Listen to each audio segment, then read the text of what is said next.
today we are talking about sellers thinking about for sale by owner and why they just might want to use a realtor. We understand people want to save money, and we're going to explain how a realtor can benefit them. Okay. All right. And then I'd ask them, sellers, are you really saving money? Stay with us till the end to find out. Yep. All right. So, Tim, we're going to move right into talking about for sale by owners. Okay. What is the importance of disclosures? Arizona is a disclosure state, and it's supposed to be one of those, I guess, if you want to take a look at it, everything you don't say can and will be used against you in a court of law. And the reason for it in disclosure that the sellers often don't understand. They might not be doing it on purpose. They're just doing it because they don't think about it. They don't have the checklist like we have that states, you need to make sure you answer this question. And if you look at our paperwork that we have filled out for the sellers, there's about 8 pages there of disclosures that they need to disclose to hand with the buyer within 5 days of an acceptance. Mm-hmm. So a lot of sellers might not be doing it on purpose, but in the end, a buyer could say, if that seller would have told me that, I wouldn't have bought this home. So disclosures are very, very key and very, very important. I agree. And they're quite extensive too. A lot of information provided to the buyer through a disclosure. Yeah, because it gets in, it's not just, there's also could be, and we'll talk about access, legal versus physical access. And I don't want to throw you off. You have a list of things for me to talk about. So I will shut up and you just rattle off the questions and I'll be more than happy to answer them. Okay. So what about water, well, and septic transfers? Does Arizona state law require registration for those? Yes. Actually, believe it or not, you own your septic tank and you own your well. And septics have to be inspected and there needs to be transfers put into place at the close of escrow. So in Arizona, not only do you own the home, you own the septic tank. Same thing with the well. There's well registration numbers that have it to where you own the well along with the land and the home. Now in Arizona, the well runs with the property. So I've seen it many times where a property has sold, but the well never got transferred into the current owner's name. Luckily, that happens not luckily, but it does happen all the time. So the Arizona Department of Water Resources understands that. And there's correctional forms that can be filled out and made and sent over and done to get that corrected. But if you know what you're doing in the beginning, let's get it done right. Same thing with a septic tank. You can't just sell a home and close escrow. That septic has to be inspected. And depending on the results of the report, the inspector may say this needs to be pumped. And not all septics need to be pumped, but that's the importance of having the septic checked out because it is law in Arizona. Title companies cannot close escrow without the proper paperwork done on the septic. What do sellers need to know if they're thinking about doing a for sale by owner about documents? There's a lot more documents than just a contract to be filled out. So again, when it comes down to when they're filling out the documents, if they're not using a realtor or somebody or an attorney, an attorney is another one, but they're often can cost you more than what the realtor would have cost you. If you go and you get a packet of information and you're trying to fill out your own documents, a lot of times there's not the addendums you need there. There's not the disclosures you need there. So you may be saving on that packet of documents you think you bought from Staples, but you're really not because those documents are vague. They're plain. They're supposed to be a generic for everything, where our documents are specific for the type of property. We have vacant land purchase contracts. We have residential purchase contracts. We have new construction purchase contracts. We have commercial purchase contracts. So, you name it, our contracts are designed for the type of escrow and transaction that's being done. And so, as far as documents go, leading right into negotiations, they would need what, a counter offer. Counter offer, and there could be more than one counter. Mhm. And you have to know how to properly fill out the counters because the counter has to flow. Let's say you have people going back and forth. Your counters have to flow counter offer one, signed by the parties, checked, counter offer two attached, and then going through. And they could get into 3 or 4 counter offers. And so once those are done, and there's key verbiage that needs to be done at each of the counteroffer to make the stuff that does apply still in effect throughout the counteroffer. And if you miss one little thing, uh, people need to realize that these contracts are instructions for title. Title does not represent anybody. Title represents they're a third party. They're disinterested in the transaction. They're following the instructions of the contracts and the counteroffers and addendums and whatever else might be there. That's their instructions what to put into the paperwork to be closed for escrow. So if you miss something and title doesn't know any better because they're just doing what you told them to put in there, and then at the end of the day, you could close escrow and say, well, what happened here? What happened there? So that could be the danger for inexperienced for sell by owners and inexperienced buyers. There's a reason why we have to go to school. We have to get licensed. We have to do continuing education. The contracts change. Our contracts are updated about every year, other year. Our attorneys are rewriting them for the protection of the people. And for people that are doing all this stuff that doesn't know what's going on, it could be a very dangerous situation and costly when the lawsuits start happening. Yeah, I would agree with that for sure. Um, so, what do you think negotiations? Actually, we just discussed that. Sorry about that. Yeah, no problem. I just wanted to go into that a little bit more. It's my That's favorite fine. too. Let's talk about it. Let's tell us, No, tell us about negotiating. um, I do enjoy that part. I do really enjoy negotiating for my clients, whichever Right. side I'm, representing. Um, And if you think about in negotiating, if you have a buyer and seller and they're handling this themselves mhm, and they're sitting down at the table, are they not saying something they may want to say because they're afraid to offend the person across the table from them? mhm, Are they really getting what they want in this negotiating? Or mhm. are they afraid one might hurt their feelings? I'm sitting right there in their home. How can I tell them, no, that's not really what I want? Yeah, And that's the problem, not having the realtors on both ends of the table with them. We're able to do that negotiation, ask for what it is you want, whether you're the buyer or the seller. Having that representation is very important. I agree. So, what do you think a for sale by owner showing would look like? Ooh, you think about that because I know that there's been times when we take people to their houses, we always ask the sellers, could you please leave? Mhm, Get out of the house, go down the street, take a walk. We're here, we're licensed, bonded, insured.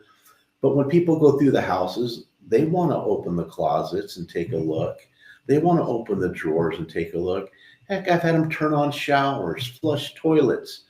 Um, they might want to make comments and ask things about it where it's something they might not make that comment. They might not ask that question because the sellers are standing there, and they'll tell their realtor the truth on how they really feel about the house.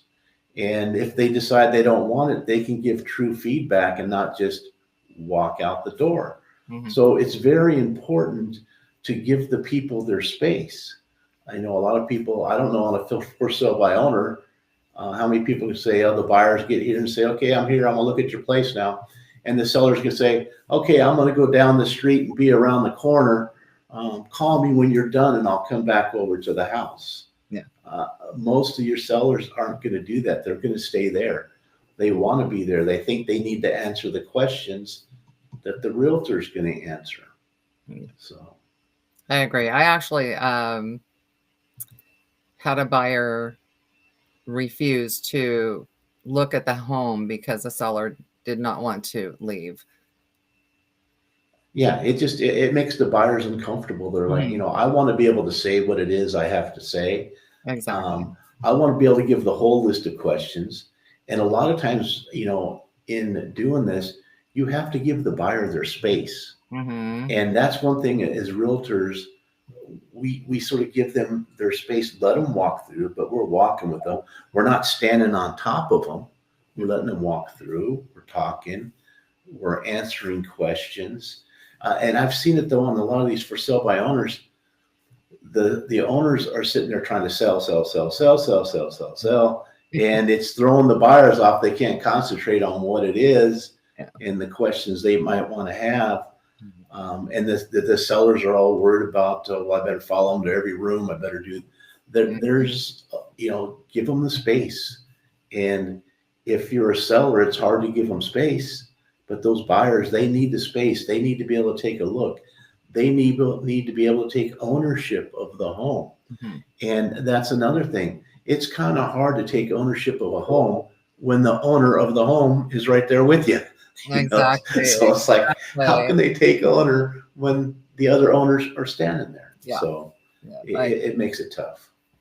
Yeah, it really does, because I know I would want to be able to see me living in a space, my furniture, and talk about the things I would do to it, paint the walls black or what have you. Right, right. And the seller might be looking at them like, you want to do what? Oh, no, you can't damage my beautiful home. Because it's paint, it's perspective. Everybody has a different taste, style, and Yes. design they want to do. And that's one of the things that they can talk about with their realtor. A lot of times they're bouncing stuff off of us and we're absorbing that and we're not taking it personal because we're there to help them realize their dream. Yes, and to acquire it, yes. So how do FSBOs determine home values, Tim, and how do they know if their home value has increased or decreased in the current market? That's the old flip a coin. Well, let's see. I heard my neighbor's house down the street sold for this, and I like my house better than my neighbor's house. But then they don't look and say, okay, what about the square footage, the functionality, the size of the yard? There's unless you're living in a tract home subdivision, cookie cutter, one after another, no two homes are alike. Everybody's put their personal touches into it. That one that sold down the street for a certain price might have been really a 2-bedroom instead of a 3, but the people down the street or the current for sale by owners like, well, yeah, it doesn't have a closet, but this is 3 bedrooms. No, it's not 3 bedrooms unless it has a closet. You got to look and say there's more than just what you see on Zillow or any of those other sites out there. We go off the same data that the appraisers would use if the home was going to be done through a loan. So at the end of the day, that house has to come in at value. And also, if you're sitting there saying, well, I think my house is worth $490,000, but on paper and in reality, it's only worth about 200,000. Either two things happen there. Either you're not going to list it, or you're definitely not going to sell it because you're going to be way out of market. Then you're going to be sitting there thinking, well, what's going on? Nobody wants to come take a look at my home. So you have to have reality. And that's with all the paperwork, the data, the research that we do, we use the same systems as appraisers would use. So we're going to come in, when we come in and say, here's the paperwork that we did, an analysis on your home. Here's what it shows on paper. We're going to walk through with the sellers and say, okay, we have our checklist. Let's take a look. Are we adding for this? Are we taking away from that? Mhm. Because it's we're going to start seeing that the interest rates have dropped a little. They're playing the up and down game right now. But as the interest rates are up, more people are using cash.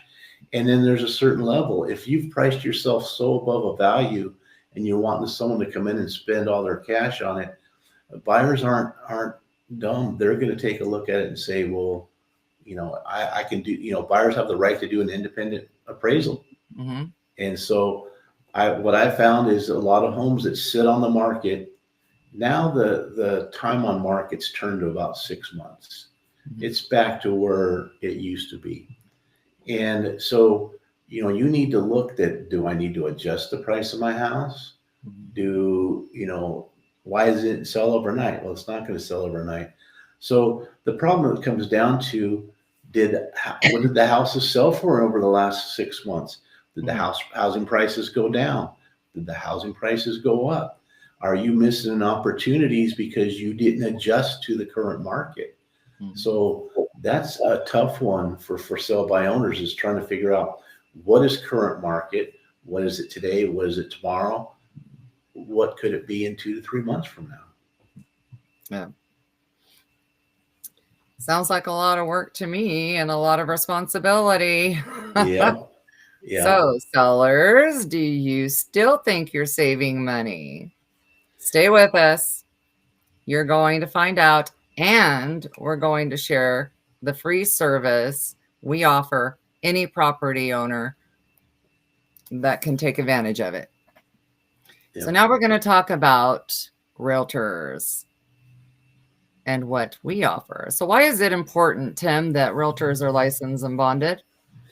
Um, it's as you going into the properties, you don't want somebody that you don't know who they are night and day. It's for protection to the seller's property, to the seller's transaction. It would be, there's laws that, it's just like, you wouldn't want just anybody, putting your roof on, you know, generally, if it's over $1,000, they want a licensed roofer. It's the same thing with someone that's selling a house. Do you want to use somebody that is just says, well, I wouldn't pass my real estate test, but they have no license, they have no bond, they have no nothing. They come in, they bring this buyer, they do a bad transaction. Um, we are licensed, bonded, insured. We carry professional liability insurance, um, because if something was to go wrong in the transaction or anything else, um, we have the backing for insurances and so forth. Sometimes I always say insurance is like a warm and fuzzy. It gives everybody that warm and fuzzy. It's like, are licensed, they're bonded, they're insured, they're a professional company. And so it is very important. And a lot of times with that licensed, bonded, insured, there's that little logo of the R of being a realtor. Realtors stay to a higher code of ethics. We have oaths we have to take, and we have to follow stringent rules when it comes to negotiating, helping sellers and helping buyers and anybody else. Part of our job is to protect the public. Very well said. um, so, what does it mean when we are called directors of inspections, and how does this benefit a seller? Well, a lot of times sellers don't understand. Again, it comes back on part of the disclosures. Again, we talked about septic inspections. We talked about well certifications and inspections, but there's also the home inspection, which is very, very important, because a lot of times a seller doesn't even know what might be lurking in their home that needs to have repairs or may not be up to the current code. Maybe a defect. There's blatant defects and there's latent defects. And a latent defect is an underlying defect with the home that nobody knew about. And that's why you hire the home inspector. They're going to come out and they're there for everybody. They're going to go through, they're going to check the electrical, they're going to check the plumbing, they're going to get up on the roof. They're going to look for the defects, the latent defects that nobody knew about because they were there. They just come part of the home. It's not a brand new home. And that's even something else that you might want to get a home inspection on a brand new home. The blatant defects, they could even find those. Those are defects that maybe the seller knew about. I'm not saying people would do this, but they didn't tell anybody, but maybe it didn't come to their mind. They knew about it, but they forgot about it. And so this home inspector is going to come out and they're going to open the can of worms. And a lot of the times this stuff is just minor stuff here, some cracking with the tile, some grout needs to be sealed. But then there could be something that in electrical that could be considered a danger that nobody knew about. But it's a simple fix to get the electrician out there, change out some plugs. Maybe there was a loose plug in there that nobody even knew about because the seller's like, well, I haven't used that plug in 20 years. Okay, well, good thing you have it because plugged in, it might have blew the place up. I mean, that's going a little extreme, but that's just sort of the importance of having a home inspector come out there, and it's for the benefit of everybody. So how are realtor files and documents different from a for sale by owner? Like, again, we are required to save our documents. We're required to have certain documents. And this will be something for sellers and buyers even to look at the next time around. When there's documents that you're signing with the realtor, there's a space down below for initial box that says broker or manager. Those are required forms by the Department of Real Estate that we must have in our files. And a lot of times some of those forms are not forms you're going to find in a for sale by owner packet, whether it be supplied by a title company or an office supply store. So there's certain disclosures, there's certain files, and obviously we, for the protection of the people, because that's at the end of the day, that's our job, is to protect the public in a real estate transaction, because real estate transactions are the most expensive transactions that most people will do in their lifetime. And so some of them you'll see have places where I'm the designated broker, so I have to sign. I got to go through every page, make sure they were done correctly. Some of them aren't, but they're disclosures that we put in there to help the buyers and the sellers. And we're required to keep our files for 5 years through the Department of Real Estate, whether we get audited or somebody can come back on us and say, hey, I did a transaction with you 3 years ago. My accountant's asking for a copy of this. I don't seem to have it any longer. Do you guys have a copy? Guess what? We need to have a copy of that by law. So we also become the keeper of the gate. We keep your files for 5 years. Now, with our system, we use a system called Dot Loop, our transaction management system. And everybody that does a transaction with us, whether on the buy side or the sell side, our system automatically asks them if they want to sign up for a free account. Here's the nice thing about the free account. Any transaction that you do through us over time with your free account, it is kept for 7 years. So our buyers or sellers can go back into that free account they set up at any time, and they don't even have to worry about chasing down the realtor, because the realtor could leave from one firm to another firm, but the firm always has to keep that stuff on file. So by then you're just tracking down somebody to get a hold of the designated broker to get a hold of files to get it to you.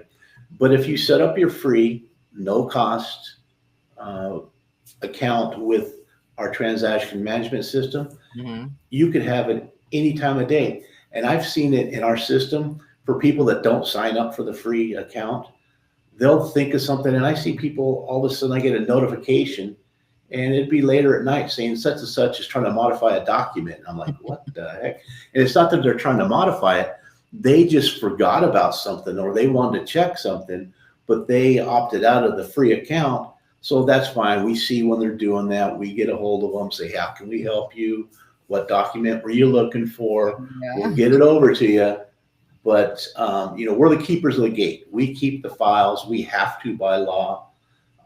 It's there for you. Go through our system, set up that free account, and you can look at that file at midnight if you like, and it won't bother me none. So we talked a bit about the benefits of a realtor doing showings. If you want to go into more of that, and also explain how we qualify buyers. Yeah, Or and that's huge on your for sale by owners because they usually have a big sign in front of their house, or um, and they sometimes they can be in violation because there's equal housing laws, rules, and regulations. Our real estate signs will display the equal housing. We follow the law of equal housing. Sellers probably have no idea what step number one is in equal housing. But so they have their for sale. They're usually the red and the white ones, say home for sale by owner. They have their phone number on there, their time, give us a call. We'll show you the house. So a seller doesn't see a lot of what we do when we get that phone call saying, hey, I'd like to take a look at that house. A seller's like, come on over. They open the door, they bring them on in, serve them some coffee, some cookies, whatever, show them throughout the house. And then the people are like, all right, thank you. Have a nice day. And the seller just exposed their house, probably exposed a lot of their world to the people talking to them about it. Now these people know all this stuff.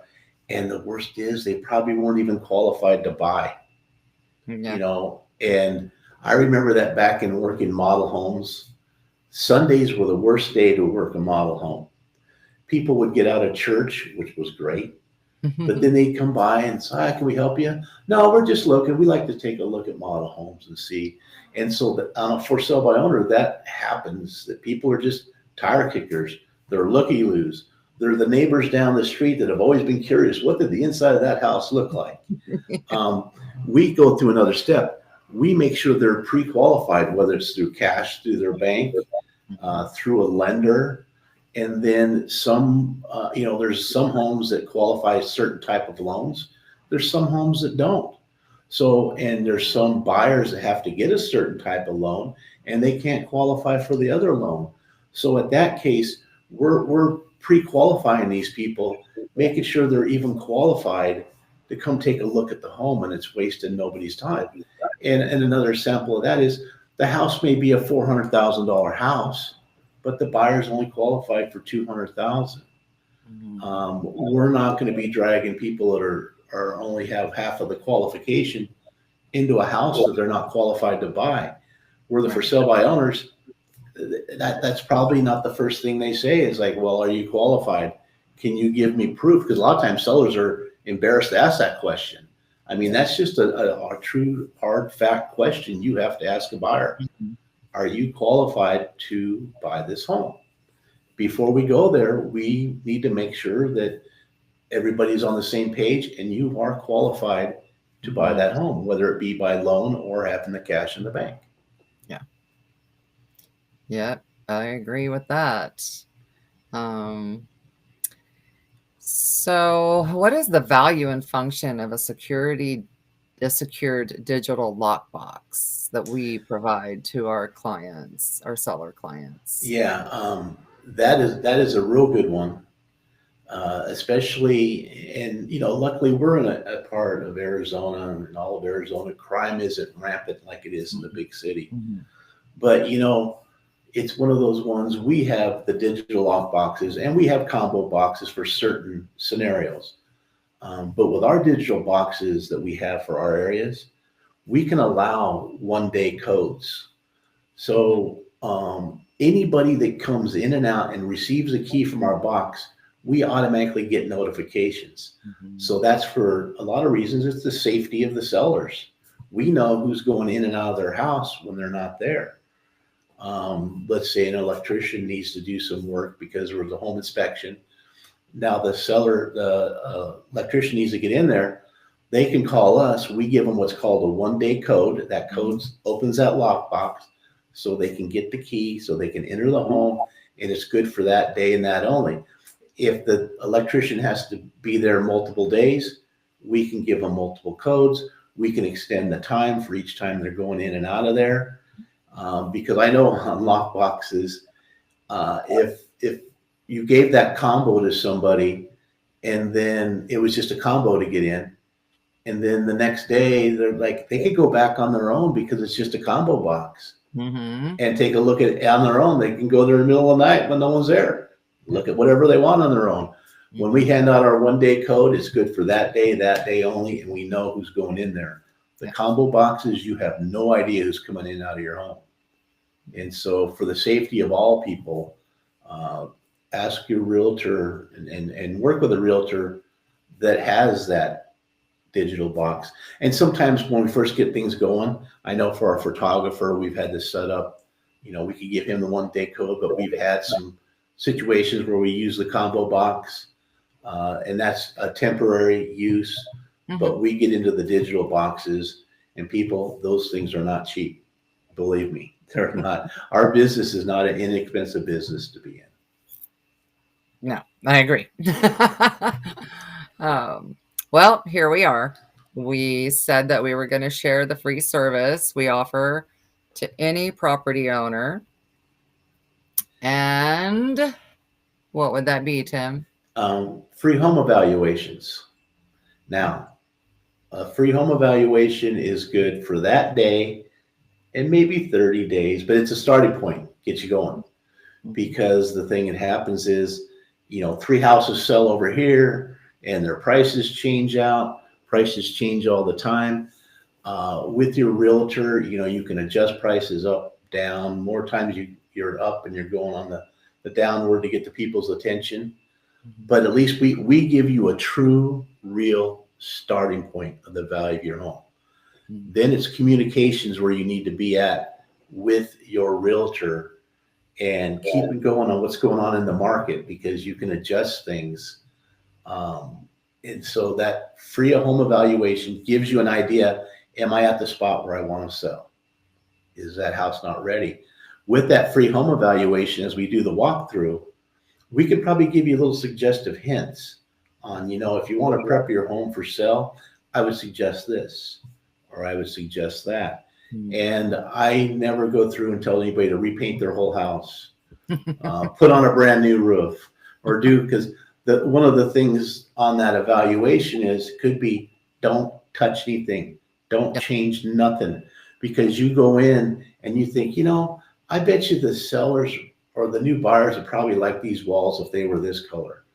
You know what? Leave the slate like it is, because if you go in and do something and you make these changes to the house, you may have made changes that nobody wants. Yeah. So now you're sitting there with a house. It's like, okay, they'll make an offer on it, but they're going to make that offer and say, I need to rechange this, and this.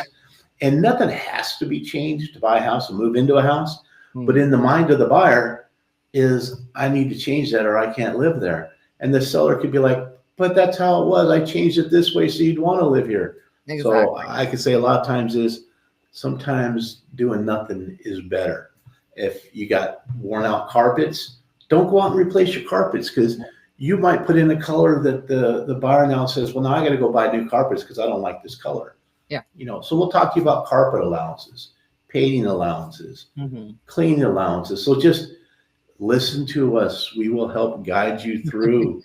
That's part of our free market analysis, is not only the values of the home, but what you should or maybe shouldn't do to the home before and during putting it on the market. Well, I don't know about you, but it sounds like it's worth it to work with a realtor. Yeah. And even the National Association of Realtors agrees with you, Rowena. And they claim on an average that people who list with a realtor, sellers who list with a realtor, homes sell 6 to 10% higher than those that sell without a realtor. Does that mean we're going out and getting the best top of the market price all the way together? No, that means we negotiated the best deal possible for everybody, because if it's a fair deal, it's good for both sides. And what we do something is, and most sellers wouldn't know how to do this, it's called a net sheet. So we can come in today and say, okay, This is what your home is worth today. If we get this much for you, here's the cost of doing business. Mm-hmm. And those costs of doing business, 99.9% of the time, including our commission, is a tax write-off. Yeah. So we're going to show that to you with the net sheets. So at the end of the day, we're going to get you on the right track to get you at the right price. Mm-hmm. We're going to keep you in negotiations to sell it at the right price. Nobody's ripping off nobody. But us being that buffer in negotiations, we can help you from taking an offer that you probably shouldn't have taken because it was way, way, way below the market value. Yeah. So we definitely earn every penny. I promise you that. So, sellers, ask yourself again, are you really saving money by selling your house by yourself without a realtor? Yep. And if you don't believe it, give us a call. Well, Yeah, thank you, Ravina. It's been great talking with you again today. you're welcome. And tell us about what we have coming up here in the future. Well, first, I'd like to say that if you have found this content to be helpful, we would like to hear from you. So please like, subscribe, and comment below. And thank you for watching. And join us next week as we bring you more valuable content and introduce a new host to the podcast. We're looking forward to seeing you next week. Yeah, and something, a little teaser on that person we're bringing in. He's a licensed realtor with our company, and he's also a licensed appraiser. So we should have some great stuff for you. More valuable content. That's it. All right. Thank you, everybody.